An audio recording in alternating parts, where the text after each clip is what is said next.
ಇದು ಟಿವಿ5 ಕನ್ನಡದ big impact. ಹಾಸನದ ಸಕಲೇಶಪುರದಲ್ಲಿ ಸಾವಿರಾರು ಮರಗಳ ನಾಶ ಪ್ರಕರಣ ಟಿವಿ5 ವರದಿಗೆ ಎಚ್ಚೆತ್ತು ತನಿಖೆಗೆ ಆದೇಶಿಸಿದ ಅರಣ್ಯ ಸಚಿವ ಈಶ್ವರ್ ಖಂಡ್ರೆ. ದೂರವಾಣಿ ಮೂಲಕ ತನಿಖೆಗೆ ಆದೇಶವನ್ನು ಮಾಡಿದ ಸಚಿವ ಈಶ್ವರ್ ಖಂಡ್ರೆ ಎಸಿಎಫ್ ಹಾಗೂ ಡಿಎಫ್ಒಗೆ ದೂರವಾಣಿ ಮುಖಾಂತರವಾಗಿ ಸೂಚನೆಯನ್ನು ನೀಡಲಾಗಿದೆ. ಸಕಲೇಶಪುರದ ಅತ್ತಿಹಳ್ಳಿ ಎರ್ಗಳ್ಳಿ ವ್ಯಾಪ್ತಿಯಲ್ಲಿ ಮರಗಳನ್ನು ನಾಶ ಮಾಡಲಾಗಿದೆ. ಸ್ಥಳಕ್ಕೆ ಹೋಗಿ ಪರಿಶೀಲನೆಯನ್ನ ಮಾಡಿ ಕ್ರಮವನ್ನು ಕೈಗೊಳ್ಳುವಂತೆ ಸೂಚನೆಯನ್ನು ನೀಡಲಾಗಿದೆ. ಮರಗಳನ್ನು ಕಡಿದ ಬಗ್ಗೆ ಖಂಡಿಸಿದ್ದ ಶಾಸಕ ಸಿಮೆಂಟ್ ಮಂಜು ಇದಕ್ಕೆ ಸಂಬಂಧಪಟ್ಟಂತೆ ಟಿವಿ5 ವರದಿಯನ್ನು ಬಿತ್ತರಿಸಿತ್ತು.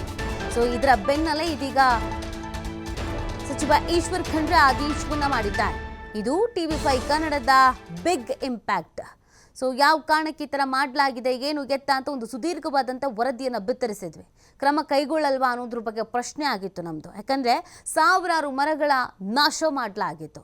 ಈ ಹಿನ್ನೆಲೆಯಲ್ಲಿ ವರದಿಯನ್ನು ಬಿತ್ತರಿಸುತ್ತಿದ್ದಂತಹ ಈಗ ಅರಣ್ಯ ಸಚಿವರು ಈಶ್ವರ್ ಖಂಡ್ರೆ ಫೋನ್ ಮುಖಾಂತರವಾಗಿ ತನಿಖೆಯನ್ನು ಮಾಡಿ ಅಂತ ಆದೇಶವನ್ನು ಹೊರಡಿಸಿದ್ದಾರೆ. ತನಿಖೆ ಮಾಡಿದ ನಂತರ ಸತ್ಯಾನಾಸತ್ಯತೆ ಗೊತ್ತಾಗುತ್ತೆ. ಏನು ಕತೆ, ಯಾರೆಲ್ಲ ಇದರಲ್ಲಿ ಇನ್ವಾಲ್ವ್ ಆಗಿದ್ದಾರೆ ಎಲ್ಲವೂ ಕೂಡ ಗೊತ್ತಾಗತ್ತೆ. ಹಾಸನದ ಸಕಲೇಶಪುರದಲ್ಲಿ ಸಾವಿರಾರು ಮರಗಳ ನಾಶ ಮಾಡಲಾಗಿತ್ತು. ಹೇಳೋರು ಇಲ್ಲ ಕೇಳೋರು ಇಲ್ಲ ಅನ್ನುವಂಥ ವರ್ತನೆ ಆಗಿತ್ತು. ಆದರೆ ಟಿವಿ5 ಇದ್ರ ಬಗ್ಗೆ ವರದಿಯನ್ನು ಬಿತ್ತರಿಸಿತ್ತು. ನಮ್ಮ ಪ್ರಶ್ನೆ, ಯಾಕೆ ಈ ಥರ ಮಾಡಲಾಗಿದೆ, ಏನು ರೀಸನ್ ಅನ್ನೋದು ಗೊತ್ತಾಗಬೇಕಾಗಿತ್ತು. ಇದೀಗ ತನಿಖೆಯನ್ನು ಮಾಡಿ ಅನ್ನುವಂಥ ಆದೇಶವನ್ನು ನೀಡಲಾಗಿದೆ. ಫೋನ್ ಮಾಡಿ ಹೇಳಿದಾರಂತೆ ತನಿಖೆ ಆಗಬೇಕು ಅಂತ ಆದೇಶಿಸಿದ್ದಾರೆ. ಇದು ನಿಮ್ಮ ಟಿವಿ5ನ ಬಿಗ್ ಇಂಪ್ಯಾಕ್ಟ್.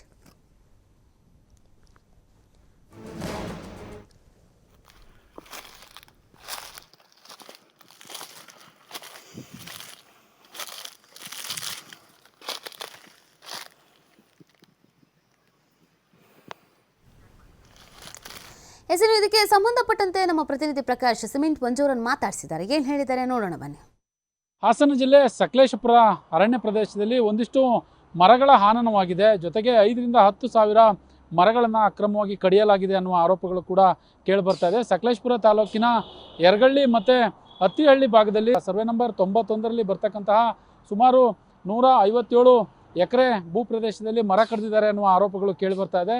ನಮ್ಮ ಜೊತೆಗೆ ಈಗ ಸ್ಥಳೀಯ ಶಾಸಕರು ಸಿಮೆಂಟ್ ಮಂಜು ಕೂಡ ಇದ್ದಾರೆ. ಸರ್, ಈಗ ಮರ ಅಕ್ರಮವಾಗಿ ಕಡಿದಿದ್ದಾರೆ ಅನ್ನುವ ಆರೋಪಗಳು ಕೂಡ ಕೇಳಿಬರ್ತದೆ. ಇದು ಫಾರೆಸ್ಟ್ ಇಲಾಖೆಯವರ ಗಮನಕ್ಕೂ ಕೂಡ ಟಿವಿ5 ತಂದಿತ್ತು ಸರ್. ಈಗ ನಿಮ್ಮ ರಿಯಾಕ್ಷನ್ ಏನು ಸರ್? ನಿಮ್ಮ ಕ್ಷೇತ್ರದಲ್ಲಿ ಈ ಥರ ಆಗಿರ್ತಕ್ಕಂಥದ್ದು ಸಾಕಷ್ಟು ಈ ರೀತಿ ಮರಗಳ ಹಾನನ ಆಗಿದೆ, ಬೆಲೆ ಬಾಳುವಂತಹ ಮರಗಳು. ನಿಮ್ಮ ಮೊದಲ ರಿಯಾಕ್ಷನ್ ಏನು ಹೇಳ್ತೀರಿ ಸರ್? ಜೊತೆಗೆ ಅರಣ್ಯಾಧಿಕಾರಿಗಳಿಗೆ ಏನು ಹೇಳಲಿಕ್ಕೆ ಬಯಸ್ತೀರಾ ಅಂತ?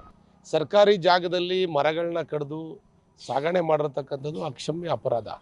ಅದ್ರ ಬಗ್ಗೆ ನಾನು ನಿನ್ನೆನೆ ವಲಯ ಅರಣ್ಯಾಧಿಕಾರಿಗಳಿಗೆ ಮಾತಾಡಿದ್ದೀನಿ. ಆದಷ್ಟು ಬೇಗ ಯಾರು ಈ ರೀತಿ ತಪ್ಪು ಮಾಡಿದ್ದಾರೆ ಅವ್ರ ಮೇಲೆ ತನಿಖೆಯನ್ನು ಮಾಡಿ ಸೂಕ್ತ ಕ್ರಮ ತಗೋಬೇಕು ಅಂತಕ್ಕಂಥ ಮಾಹಿತಿ ನಿನ್ನೆನೆ ಕೊಟ್ಟಿದ್ದೀನಿ.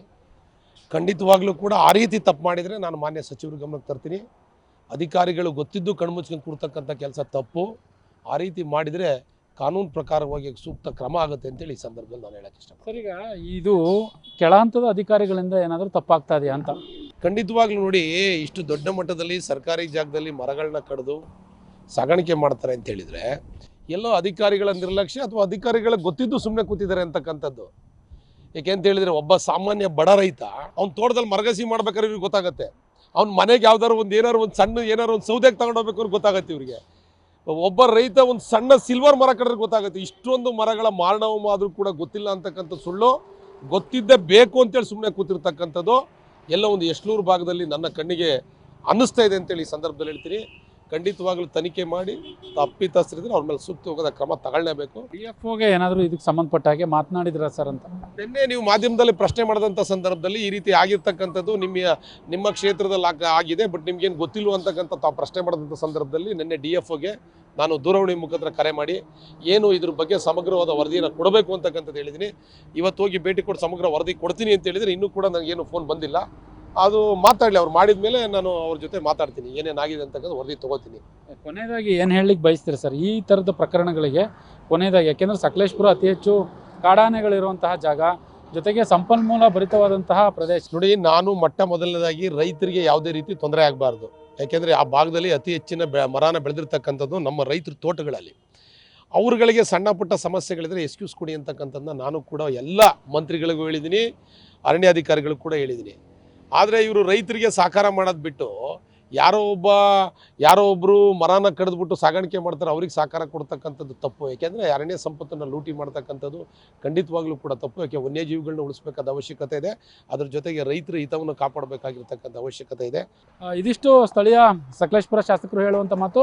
ಈಗಾಗಲೇ DF ಅವರ ಗಮನಕ್ಕೆ ಕೂಡ ತಂದಿರುವಂಥದ್ದು. ಜೊತೆಗೆ ಈ ಏನು ಮರಗಳನ್ನ ಹಾನನ ಪ್ರಕರಣದಲ್ಲಿ ಯಾರೇ ತಪ್ಪಿತಸ್ಥರಾದರೂ ಕೂಡ ಅವರಿಗೆ ಶಿಕ್ಷೆ ಆಗಬೇಕು ಅನ್ನುವ ಆಗ್ರಹವನ್ನು ಮಾಡ್ತಾ ಇರುವಂಥದ್ದು. ಜೊತೆಗೆ ಇದನ್ನು ಮೇಲ್ಮಟ್ಟದವರೆಗೂ ಕೂಡ ತೆಗೆದುಕೊಂಡು ಹೋಗ್ತೀನಿ ಅನ್ನುವ ಮಾತುಗಳನ್ನ ಹೇಳ್ತಾ ಇರುವಂಥದ್ದು. ಕ್ಯಾಮ್ರಾ ಪರ್ಸನ್ ಕಿಶೋರ್ ಜೊತೆ ಪ್ರಕಾಶ್, TV5 ಹಾಸನ.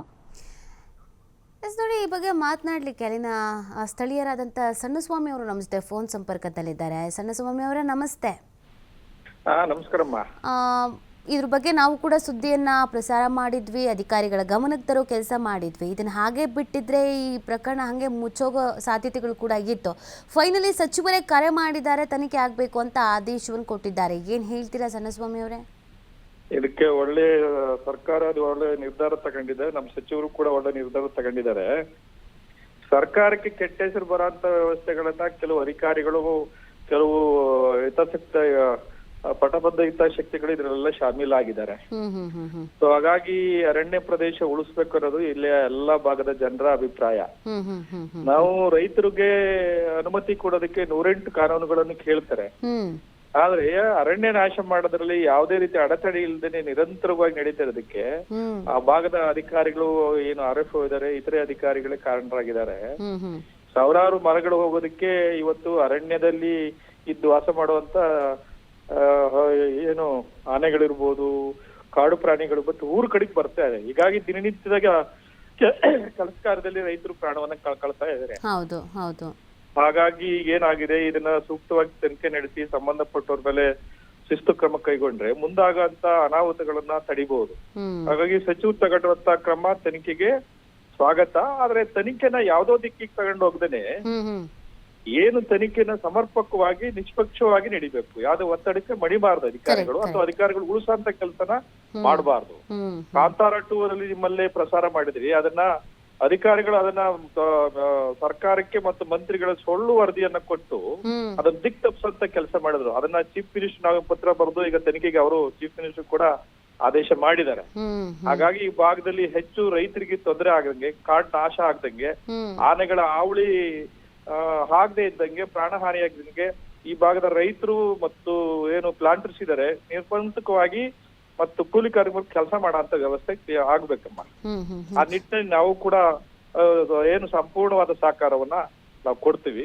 ಕಾನೂನು ಕ್ರಮವನ್ನ ಸಂಬಂಧಪಟ್ಟ ಅಧಿಕಾರಿಗಳ ಕ್ರಮ ಕೈಗೊಳ್ಬೇಕು ಅಂತ ನಮ್ಮ ಒಂದು ಒತ್ತಾಯ ಇದೆ. ಅಂದ್ರೆ ಈಗ ತನಿಖೆಗೆ ಆದೇಶ ಆಗಿದೆ, ಓಕೆ, ತನಿಖೆ ನಡೀತೆ. ಬಟ್ ಸಣ್ಣಸ್ವಾಮಿ ಅವರೇ, ಈ ಪ್ರಕರಣದಲ್ಲಿ ನಾವು ನೋಡೋದಾದ್ರೆ ಎಲ್ಲೋ ಒಂದ್ ಕಡೆಯಲ್ಲಿ ಅಧಿಕಾರಿಗಳ ಮೇಲೆ ಒತ್ತಡ ಇರುವಂತದ್ದು, ಅಧಿಕಾರಿಗಳ ದಾರಿ ತಪ್ಪಿಸುವಂತ ಕೆಲಸ ಅಥವಾ ಅಧಿಕಾರಿಗಳ ನಿರ್ಲಕ್ಷ್ಯನೇ ಹೆಚ್ಚಾಗಿದ್ಯಾ ಅಂತ?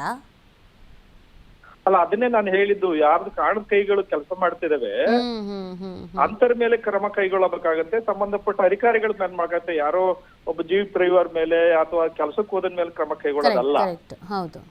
ಅದನ್ನ ಯಾರು ಮೂಲತಃ ತೆರೆಮರೆಯಲ್ಲಿ ಇದ್ಕೊಂಡು ಮಾಡ್ತಿದ್ದಾನೆ, ಅಧಿಕಾರಿಗಳಿಗೆ ಯಾರು ಜೊತೆ ಶಾಮೀಲಾಗಿದ್ದಾನೆ ಅಂತವನ್ನ ಕಂಡು ಹಿಡಿಬೇಕು, ಅಂತವನ್ನ ಪತ್ತೆ ಹಚ್ಚಬೇಕು. ಅವರು ಅಂತವ್ರ ಮೇಲೆ ಶಿಸ್ತು ಕ್ರಮ ಕೈಗೊಳ್ಳಬೇಕಾಗತ್ತೆ. ಮುಂದೆ ಈ ತರದ್ ಆಗ್ಬಾರ್ದು. ಅದ ನಮ್ಮ ಅಭಿಪ್ರಾಯ ಇದೆ. ಓಕೆ, ಥ್ಯಾಂಕ್ ಯು TV5 ಜೊತೆಗೆ ಮಾತನಾಡಿದ್ದಕ್ಕೆ. ಎಸ್, ನೋಡಿ, ಅಲ್ಲಿನ ಸ್ಥಳೀಯರು ಸಣ್ಣಸ್ವಾಮಿ ಅವರು ಮಾತಾಡ್ತಾ ಇದ್ರು. ಅಧಿಕಾರಿಗಳ ಮೇಲೆ ಒತ್ತಡವೂ ಕೂಡ ಇದೆ. ಅದರ ಜೊತೆಗೆ ತನಿಖೆಗೆ ಆದೇಶ ಮಾಡಿರುವಂಥದ್ದು ಒಂದು ಖುಷಿಯ ವಿಚಾರ. ತನಿಖೆ ಅನ್ನೋದು ಕೂಡ ಸೂಕ್ತ ರೀತಿಯಲ್ಲೇ ಆಗಬೇಕು. ಯಾರೋ ಪಾಪ ಕೆಳ ಹಂತದ ಅಧಿಕಾರಿಗಳನ್ನು ಟಾರ್ಗೆಟ್ ಮಾಡೋದು, ಏನು ಈ ಪ್ರಕರಣಕ್ಕೆ ಸಂಬಂಧಪಟ್ಟಂತೆ ಒಂದು ಇಬ್ಬರನ್ನ ಕೆಲಸದಿಂದ ತೆಗೆದ್ರೆ ಆಯಿತು ಅಂತ ನಿರ್ಧರಿಸೋದು, ಅದು ತಪ್ಪಾಗತ್ತೆ ಅಂತ ಹೇಳಿದ್ದಾರೆ.